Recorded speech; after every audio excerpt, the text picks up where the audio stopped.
Hey Dad, this is workout 1, and these workouts are for the lower body, mostly focused on hamstrings and glutes. For the upper body, mostly focused on chest and shoulders. So we'll start with our warm-up. You'll do these exercises, set a timer for 5 minutes, and just cycle through these.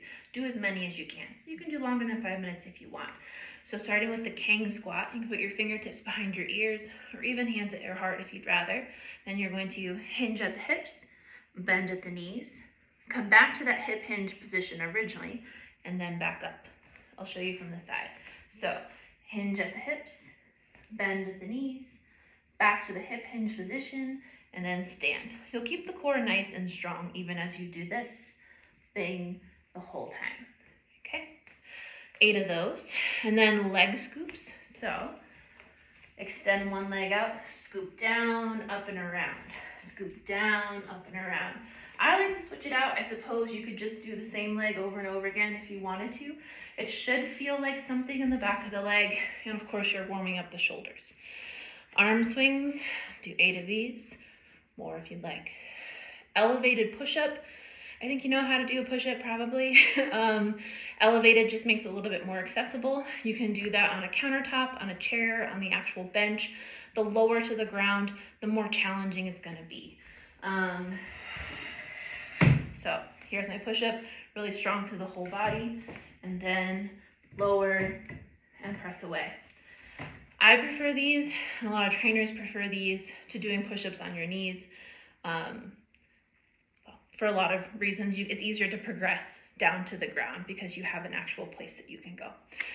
And then butt kicks, so straightforward. 1, 2, 3, 4, 5, 6, 7, all the way up to 20. Next, after your warm-up is complete, then you'll do the first 2 exercises back to back. So starting with a deadlift. It can be helpful to Google the form for a dumbbell deadlift because people love to talk about this because people do often do them wrong. I often deadlift with a barbell. If I was to use dumbbells, I would probably start off by picking up 25-pound dumbbells, so 50 pounds total. So palms will face the thighs. Think of your spine from the tailbone up to the top of the head as just one straight line. It's not going to move as you move. So you're not going to crank your neck. You're not going to round the spine. You're not going to flare out the ribs. Everything stays pretty much neutral, right? Really strong and engaged in the core. Shoulder blades together slightly.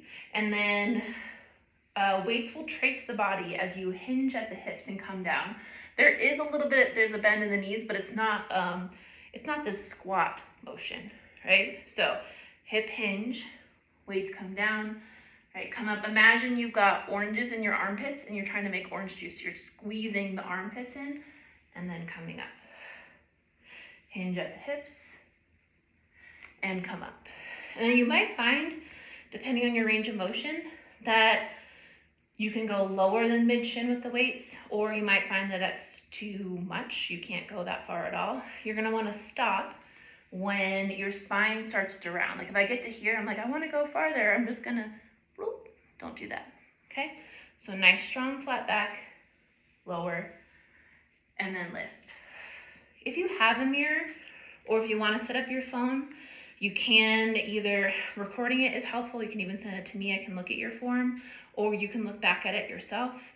In general, what we want to do is keep our neck neutral, but if every once in a while I peek over to look at my form to make sure that I'm doing okay, that's okay.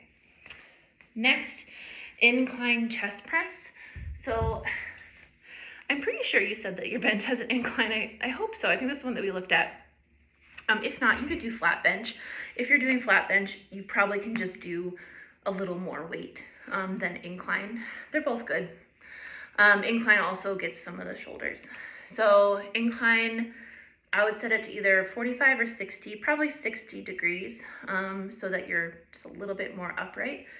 And you just press them straight up. So I'll show you on this chair. It's not quite the same, but you'll get the idea.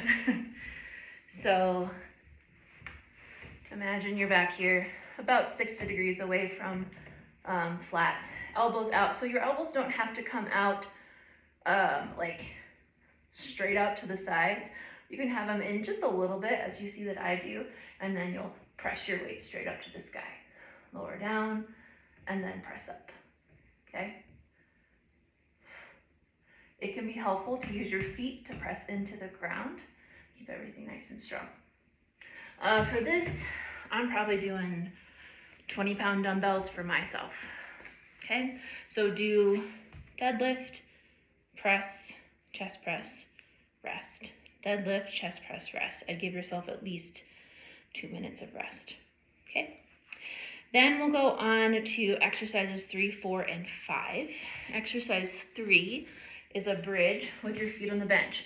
You may or may not use weights for this. It's up to you. See what you want to do. I'll show you both ways. So, I hope you like my bench.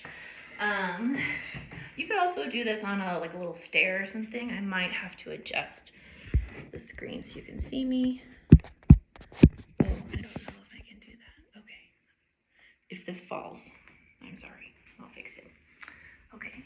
You can see most of it. Yeah. Okay, good. So you'll scoot up to your bench, get on the floor, which I know is a pain, but I don't know, just do it.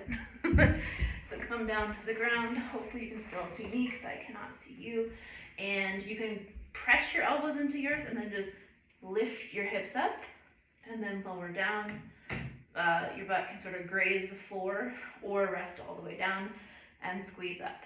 If you want to add weights, you will add those to your hips and then just come up and lower down. If it feels too much to have your feet elevated, you can do the same thing with your feet on the ground.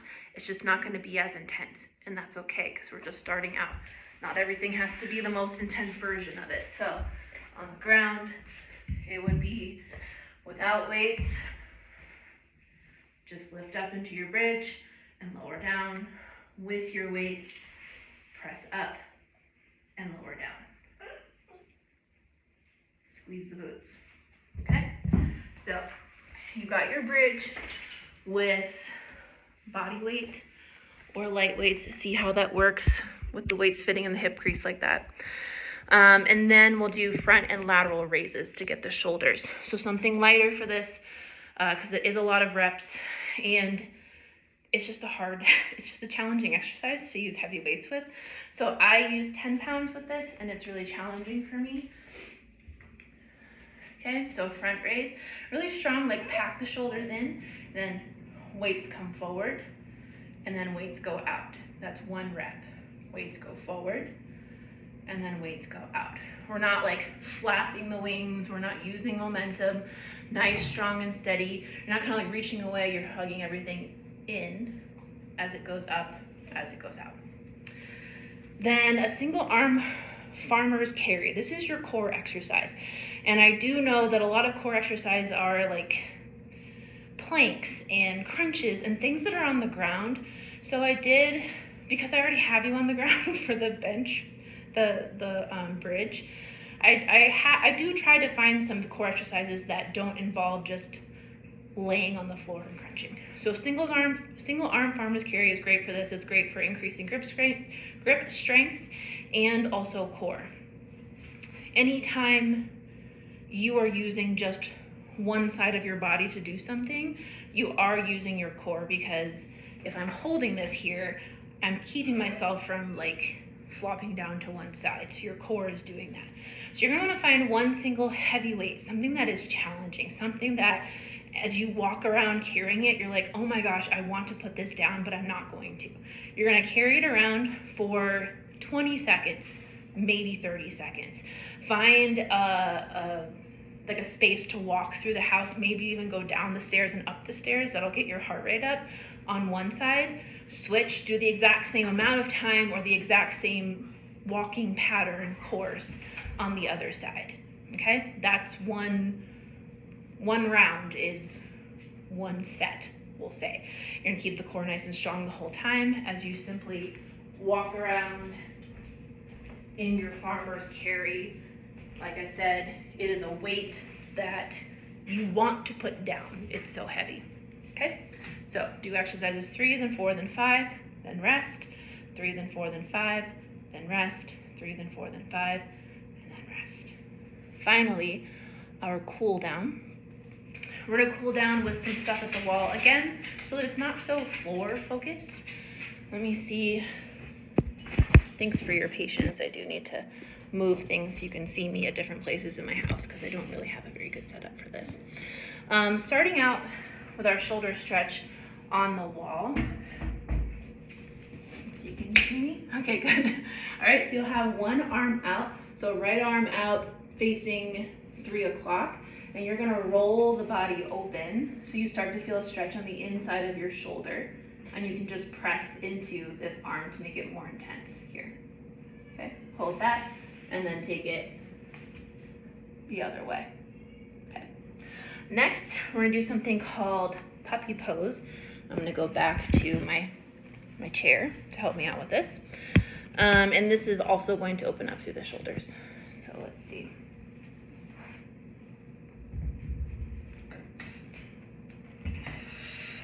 Okay, so you'll put your hands on, you can put them on the wall about hip height if you want to. You can put them on a chair, on a countertop. You do want it to be probably a little bit higher than your bench. That might be too low, but you can always test it out, see how it feels. Walk yourself away until you can just sort of stretch into it. You'll feel it through the back and a little bit of the chest. Allow your head to sort of drop through. And depending on how open your shoulders are, you might not be this low. You might be here, but you can feel it. And you can play around with how this changes by putting pressure in your hands or letting yourself just relax into it. Okay, hold that stretch. Then we'll come down to the ground into a forward fold. And you could do this standing. You could do a standing forward fold where you simply just stretch over your legs. It's okay to bend the knees, okay? Let your head hang here. Or you can do this on the ground in a seated forward fold, but same idea. Extend the legs out. You can have the knees bent, reach your arms up, and then reach towards the toes. However far your hands go is great. Let your head relax, okay? And you might find that as you hold it, you can straighten the knees a little bit more. Then finally a seated wide leg fold, so you'll take your legs out wider. Stay strong with a flat back here, so we're not rounding the spine.